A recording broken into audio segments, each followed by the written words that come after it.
जय श्री कृष्ण, राधे राधे। ओम नमः शिवाय। हर हर महादेव। बहुत समय पहले की बात है। किसी गांव में एक गरीब ब्राह्मण रहता था। वो इतना गरीब था कि परिवार के लिए दो समय का भोजन भी नहीं जुटा पाता। एक दिन वह धन कमाने की इच्छा लेकर प्रदेश को चल पड़ा। जरूरत की कुछ चीजें उसने अपने साथ रख ली। चलते चलते जब वो एक जंगल के रास्ते से गुजर रहा था तो उसे एक कुआं नजर आया। कुएं को देखकर उसे प्यास लगने लगी। वह कुएं में झांककर देखने लगा तो उस कुएं में एक शेर, एक बंदर, एक सांप और एक आदमी पड़ा था। ऊपर से मनुष्य को झांकता देखकर शेर बोला, अरे भाई, तुम कौन हो? बहुत ही अच्छे समय पर आए। कृपया करके मुझे उस कुएं से बाहर खींच दो। कई दिनों से मैं इस कुएं में पड़ा हूँ। मुझे निकाल कर मुझ पर एक एहसान कर दो। शेर की प्रार्थना बातें सुनकर ब्राह्मण कहने लगा, हे शेर, क्या तुम मुझे मूर्ख समझ रहे हो? अगर मैंने तुम्हें बाहर निकाला तो तुम मुझे मारकर खा नहीं जाओगे। तुम एक हिंसक पशु हो और स्वभाव से मेरे शत्रु हो। मैं तुम पर विश्वास नहीं कर सकता। तब शेर बोला, अरे भले आदमी, मैं खुद मुसीबत का मारा हूँ। मैं तुम्हें भला नुकसान क्यों पहुंचाऊंगा? तुम मुझसे बिना कारण ही डर रहे हो। शेर के बार बार प्रार्थना करने पर उस गरीब ब्राह्मण को दया आ गई। उसने सोचा, आखिर परोपकार ही पुण्य का काम होता है। शेर बोला, ब्राह्मण देवता, मैं तुमसे वादा करता हूँ, मैं तुम्हें किसी तरह का नुकसान नहीं पहुंचाऊंगा। सदा तुम्हारा एहसानमंद रहूंगा। सोच विचार कर ब्राह्मण ने रस्सी डालकर शेर को कुएं से बाहर निकाल दिया। कुएं से बाहर निकलने के बाद शेर ने ब्राह्मण को धन्यवाद दिया और बोला, मैं तुम्हारा यह उपकार कभी नहीं भूलूंगा। मैं पहाड़ के उस पार रहता हूँ। कभी तुम पर मुसीबत आ जाए तो तुम मेरे पास चले आना। जितनी हो सके मैं तुम्हारी मदद अवश्य करूंगा। इसके बाद कुएं के अंदर से बंदर की आवाज आती है। बंदर कहता है, हे भाई, मुझे भी कुएं से बाहर खींच दो। मैं तुम्हारा सदा ऋणी रहूंगा। ब्राह्मण ने रस्सी अंदर डाल दी। बंदर को भी बाहर निकाल दिया। बंदर ने भी उसे धन्यवाद किया और कहा, मैं उस पहाड़ी के पीछे बगीचे में रहता हूँ। कभी तुम्हें मेरी जरूरत पड़े तो चले आना। मैं तुम्हारी पूरी मदद करूंगा। इतना कहकर बंदर भी वहीं खड़ा हो गया। तभी कुएं के अंदर से सांप ने आवाज लगाई, क्यों ब्राह्मण देवता, जिस तरह आपने शेर और बंदर को बाहर निकाला, मुझे भी बाहर निकाल कर मुझ पर भी उपकार कर दो। तब ब्राह्मण बोला, ना बाबा ना, तुम तो एक सांप हो, कहीं मुझे काट लो। सांप बोला, अरे भाई, कैसी बातें कर रहे हो? क्या कोई अपनी मददगार को भी नुकसान पहुंचा सकता है? ब्राह्मण बोला, हे सर्प, मैं तुम पर यकीन नहीं कर सकता। सर्प ने बहुत विनती की, कहा, देखो, तुम मुझे निकाल दो, मैं तुम्हें नहीं काटूंगा। ब्राह्मण ने दयावश सर्प को भी बाहर निकाल दिया। सर्प ने भी ब्राह्मण का खूब धन्यवाद किया। सर्प ने कहा, ब्राह्मण देवता, अगर तुम्हें कभी किसी मुसीबत का सामना करना पड़े तो तुम मुझे याद कर लेना। मैं उसी क्षण तुम्हारे पास आकर तुम्हारी सहायता करूंगा। ब्राह्मण ने कहा, ठीक है, ऐसा समय आएगा तो मैं तुम्हें जरूर याद करूंगा। तभी कुएं से आदमी की आवाज आती है। आदमी कहता है, अरे भाई, मुझे भी बाहर निकाल दो। ब्राह्मण उस आदमी को बाहर निकालने के लिए रस्सी डालता है तो सर्प कहता है, तुम इस आदमी की सहायता मत करो। यह तुम्हारी बरादरी का जरूर है, पर बहुत बड़ा गुणचोर आदमी है। बंदर और शेर ने सर्प की बात का समर्थन किया। दोनों मिलकर बोले, देखो भाई, अगर तुम इस आदमी की मदद करोगे तो बहुत बड़ी मुसीबत में फंस जाओगे, क्योंकि यह आदमी बहुत बड़ा गुण चोर है। जो इसकी मदद करेगा यह उसी की जड़ काटता है। इतना कहकर शेर, बंदर और सर्प वहां से चले जाते हैं। उनके जाने के बाद वह आदमी गिड़गिड़ाकर बोला, अरे भाई, तुमने शेर, बंदर, सांप की जान बचाई, मेरी भी बचा लो। मैं तो तुम्हारी बरादरी का हूँ। तब ब्राह्मण बोला, भाई, तुम्हारी निंदा तो ये जानवर भी कर रहे हैं।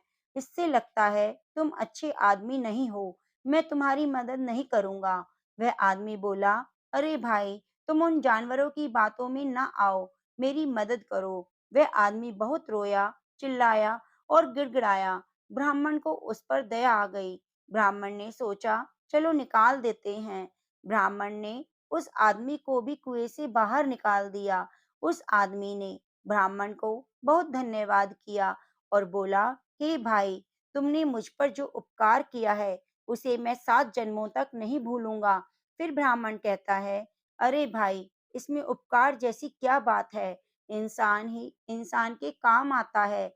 लेकिन तुम कौन हो? तब वह आदमी ब्राह्मण को अपना परिचय देता है। हे भाई, मैं एक गरीब सुनार हूँ, पास ही के गांव रतनपुरा में रहता हूँ। कभी भी मेरे योग्य कोई सेवा हो तो मेरे घर जरूर पधारना। इतना कहकर वह चला गया। उस आदमी के जाने के बाद ब्राह्मण ने झोली से एक पात्र निकाला और कुएं से पानी भरकर पी लिया। अपनी राह पर चल पड़ा। फिर काफी देर तक चलने के बाद एक शहर में पहुंचा। वह शहर में पहुंच तो गया, अब उसे नौकरी की तलाश थी। ब्राह्मण एक सेठ की दुकान पर पहुंचा। सेठ से विनती की, आप मुझे कोई काम दे सकते हैं क्या? मैं पूरी मेहनत और ईमानदारी के साथ आपका काम करूंगा। तब सेठ कहता है, माफ करना भाई, मेरे पास कोई खाली जगह नहीं, कोई दूसरी जगह देखो। ब्राह्मण निराश होकर वहां से लौट गया। उसके बाद ब्राह्मण ने नौकरी के लिए खूब भाग दौड़ की, लेकिन उसकी तकदीर ने उसका साथ नहीं दिया। तो ब्राह्मण सोचने लगा, अब मैं अपने बीवी बच्चों के सामने क्या मुंह लेकर जाऊंगा? मुझ जैसे बदनसीब को अब आत्महत्या कर लेनी चाहिए। इस तरह हताश होकर ब्राह्मण आत्महत्या करने की सोचने लगा। लेकिन तभी उसे शेर, बंदर, सांप, सुनार के बचनों की याद आई और उसने सोचा, क्यों ना एक बार इन्हें भी आजमाया जाए, शायद वे मेरी कुछ मदद कर दें। वो आत्महत्या का विचार छोड़कर सबसे पहले बंदर के पास पहुंचा। बंदर ने दिल खोलकर उसका स्वागत किया, वृक्ष से तोड़कर बहुत सारे मीठे मीठे फल खिलाए। बंदर ने कहा, तुम कभी भी मेरे घर चले आना, यह तुम्हारा स्वागत है। ब्राह्मण ने बंदर से कहा, हे भाई, मैं जंगल के राजा शेर से मिलना चाहता हूँ, क्या तुम मुझे उसका पता बता सकते हो? तब बंदर कहता है, हाँ हाँ, क्यों नहीं, तुम पहाड़ी के नीचे चले जाओ। पहाड़ी के उस पार सबसे पहले शेर की ही गुफा मिलेगी। इतना सुनकर ब्राह्मण वहां से चला गया। शेर की गुफा के पास पहुंचा। जब ब्राह्मण शेर के पास पहुंचा तो शेर खुशी से उसका स्वागत करने लगा और बोला, तुम्हें देखकर मुझे बहुत खुशी हुई। बोलो, तुम्हारी क्या मैं सेवा करूं? तब ब्राह्मण कहता है, शेर भाई, मैं बहुत गरीब हूँ। अगर मुझे कहीं से कुछ धन मिल जाए तो मैं अपने घर लौट जाऊंगा, वरना मेरे लिए खुदकुशी करने के सिवाय कोई रास्ता नहीं। इतनी निराश ना हो मित्र, तुम यहीं ठहरो, मैं अभी आता हूँ। इतना कहकर शेर अपनी गुफा में चला गया। जब शेर गुफा से बाहर निकला तो उसके मुंह में सोने का सुंदर हार था। वह हार ब्राह्मण को देते हुए बोला, लो मित्र, इस हार को बेचकर तुम अच्छे पैसे मिल जाएंगे, तुम्हारी सारी गरीबी दूर हो जाएगी। फिर से वह हार लेकर ब्राह्मण ने उसे धन्यवाद दिया और कहा कि सचमुच तुमने अपना वचन निभाया। इतना कहकर ब्राह्मण ने हार उठाकर शेर से विदा ली और रतनपुरा लौट आया। वापस लौटते समय ब्राह्मण का मन खुशी से फूला नहीं समा रहा था। आखिरकार उसकी यात्रा सफल हो गई थी। ब्राह्मण मन ही मन सोचने लगा कि हार को अच्छे दामों में बेचकर मैं अपने घर लौट जाऊंगा। मुझे वापस घर आया देखकर मेरी बीवी और बच्चे बहुत खुश होंगे। हार की बिक्री से खूब धन मिलेगा। अब हम सुख से जीवन बिताएंगे। ब्राह्मण सोचता हुआ चला जा रहा था। फिर सोचने लगा, मैं इस हार को बेचूं तो कहाँ बेचूं? अचानक उसे सुनार की याद आई, जिसे उसने कुएं से निकाला था। सोचने लगा, मैंने उसकी जान बचाई थी, वह इस मामले में मेरी सहायता जरूर करेगा। ब्राह्मण ने सुनार की मदद लेने का निश्चय किया। रतनपुरा पहुंचकर सीधा सुनार के घर पहुंच गया। सुनार ने देखा तो उसका दिल खुश हो गया और कहा, आओ मित्र, कैसे आए? तो जवाब दिया, मैं तुम्हारे पास एक जरूरी काम से आया हूँ। तो सुनार कहता है, हाँ मित्र, कहो, तुम्हारे किस काम में आ सकता हूँ? ब्राह्मण बोला, हे भाई, मेरे पास एक हार है और मैं चाहता हूँ तुम इसे अच्छे दामों में बिकवा दो। इतना कहकर ब्राह्मण ने अपनी जेब से हार निकालकर उस सुनार के हाथ में थमा दिया। हार देखकर वह सुनार सोचने लगा, ये हार इस ब्राह्मण के पास कहाँ से आ गया? ये हार तो राजकुमार का है, जो शिकार पर जाने के बाद आज तक वापस नहीं लौटे, और यह हार तो मैंने ही राजकुमार को बनाकर दिया था। सुनार सोचने लगा कि राजा ने इस बात की घोषणा कर रखी है कि जो कोई मेरे पुत्र का पता बताएगा, उसे मैं बहुत सारा इनाम दूंगा। सुनार के मन में राजा द्वारा घोषित इनाम का लालच आ गया। अगले ही पल वह अपनापन जताते हुए बोला, मित्र, मैं तुम्हारी सहायता अवश्य करूंगा, लेकिन इस बारे में मैं किसी अच्छे जौहरी से सलाह लेना चाहता हूँ, ताकि तुम्हें अच्छे पैसे मिल सके। इतना कहकर सुनार उस हार को लेकर अपनी जेब में रख लेता है और बाहर जाने के लिए तैयार होने लगा, और उससे कहा, तुम कुछ देर यहीं ठहर कर आराम करो, मैं तब तक जौहरी से मिलकर आता हूँ। ब्राह्मण बोला, ठीक है मित्र, मैं यहीं बैठता हूँ। फिर सुनार अपनी पत्नी को बुलाकर बोला, तुम ब्राह्मण देवता की मेहमानी करो, इन्हें भोजन बनाकर खिलाओ, मैं बाहर होकर आता हूँ। इतना कहकर सुनार घर से चला गया और सीधा राज दरबार में पहुंचा। राजा को प्रणाम करते हुए बोला, महाराज, मैं आपसे एक विशेष काम के लिए मिलने आया हूँ। तब सुनार राजा को हार सौंपते हुए बोला, ये वही हार है जिसे राजकुमार के लिए स्वयं मैंने अपने हाथों से बनाया था। एक आदमी इसे बेचने के लिए मेरे पास आया है। मैं उस आदमी को अपने घर पर बिठाकर आया हूँ। हार को देखते ही राजा पहचान गया, जरूर वही मेरे बेटे का हत्यारा होगा। राजा क्रोध में आग बबूला हो गया और कहने लगा, कौन है वो शैतान जिसने मेरे बेटे की हत्या कर दी और उसका हार चुराया? ये सुनार कहता है, हे राजन, वह एक गरीब ब्राह्मण है, अभी मेरे घर पर बैठा हुआ है। राजा गुस्से में पागल होते हुए सेनापति को आदेश देता है कि सुनार के घर जाकर उस आदमी को तुरंत पकड़कर लाओ। सेनापति तुरंत कुछ सैनिक लेकर सुनार के घर से उस ब्राह्मण को पकड़कर लाते हैं और राजा के दरबार में पेश करते हैं। राजा ने आदेश दिया कि ये दरिंदा राजकुमार का कातिल है, इसे तुरंत कारावास में डाल दिया जाए। जब सैनिक जाने लगे तो ब्राह्मण विनम्र स्वर में बोला, मुझे राजकुमार का कातिल क्यों ठहराया जा रहा है? मैं निर्दोष हूँ। तब सिपाही बोले, अगर तुमने राजकुमार की हत्या नहीं की, तो राजकुमार का हार तुम्हारे पास कैसे आया? जिस सुनार को तुम हार बेचना चाहते हो, वह हार उसी सुनार ने राजकुमार को बनाकर दिया था, इसलिए तुम पकड़ में आ गए हो। अब तुम नहीं बच सकते हो। कुछ दिन बाद राजा तुम्हें फांसी की सजा देंगे। इतना कहकर सैनिक वहां से चले गए। सैनिकों के जाने के बाद ब्राह्मण सोचने लगा कि सुनार ने तो मुझे बहुत बड़ी मुश्किल में फंसा दिया। अब मैं क्या करूं? इस नगर में मेरा कोई भी मददगार नहीं है। हे प्रभु, मेरी रक्षा करना। अगर मुझे फांसी हो गई तो मेरे बीवी बच्चों का क्या होगा? तभी अचानक ब्राह्मण को उस सांप की बात याद आ गई। अगले ही पल उसने सांप को याद किया। सांप उसके सामने प्रकट हो गया और कहने लगा, हे मित्र, तुमने मुझे कैसे याद किया? मैं बहुत बड़ी मुसीबत में फंस गया हूँ। राजा ने मुझे जबरदस्ती कारावास में डाल दिया है और एक ऐसे अपराध की सजा सुनाई है जो मैंने किया ही नहीं। तब सांप कहता है, ऐसा क्यों? तब ब्राह्मण ने शेर से हार प्राप्त करने से लेकर गिरफ्तार होने तक का सारा किस्सा उस सांप को सुना डाला और करुण स्वर में बोला, हे मित्र, अब तुम मुझे बचा लो। तुमने मुझसे कहा था कि मुसीबत के समय में मैं तुम्हारे काम आऊंगा। अब तो मेरी जान पर बन आई है, मेरे लिए इससे बड़ी मुसीबत और क्या होगी? तब सर्प कहता है, हे मित्र, मैंने तुमसे पहले ही कहा था, इस आदमी की सहायता मत करो, वो तुम्हारे लिए मुसीबत बन सकता है। कहते हैं, जो धन का अत्यंत लालची हो, पूर्व का बैरी हो और अनेक स्त्री और पुरुषों में मन लगाने वाला हो, चाहे स्त्री हो चाहे पुरुष हो, इनसे कितनी गहरी यारी क्यों ना हो, लेकिन ये तीन लोग हमेशा ही धोखा देते हैं।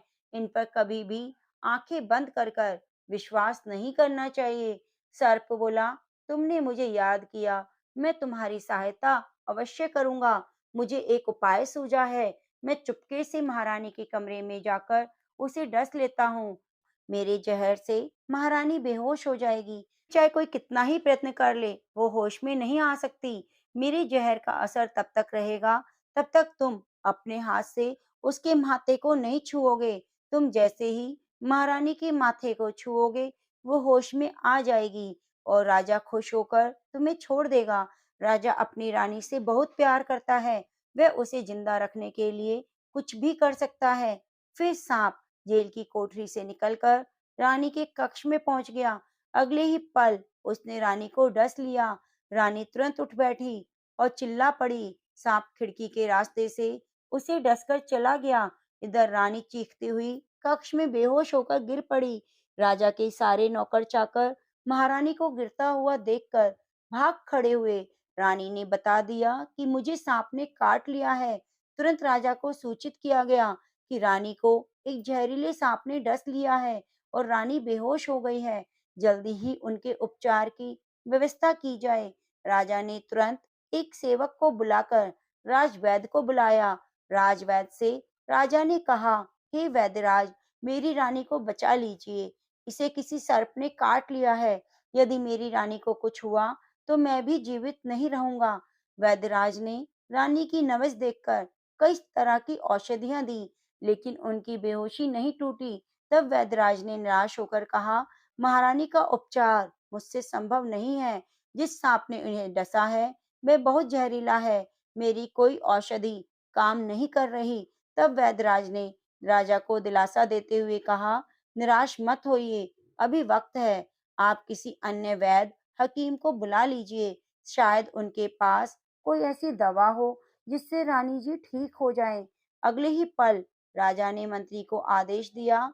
बोला, महामंत्री, तुरंत ऐलान करवा दो, जो भी महारानी का उपचार करेगा उन्हें ठीक करेगा, उन्हें मैं मुंह मांगा इनाम दूंगा।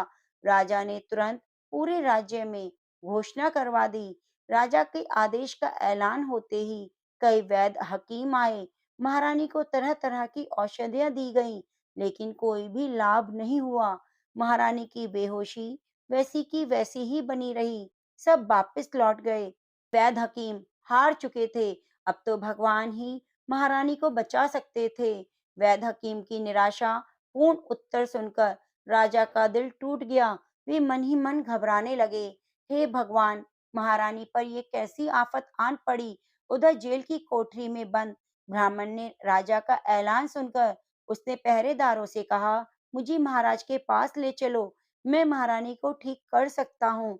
तब पहरेदार कहते हैं, अरे ब्राह्मण, जब अच्छे अच्छे वैद्य हकीम नहीं ठीक कर पाए, तुम एक हत्यारे होकर उन्हें भला क्या ठीक करोगे।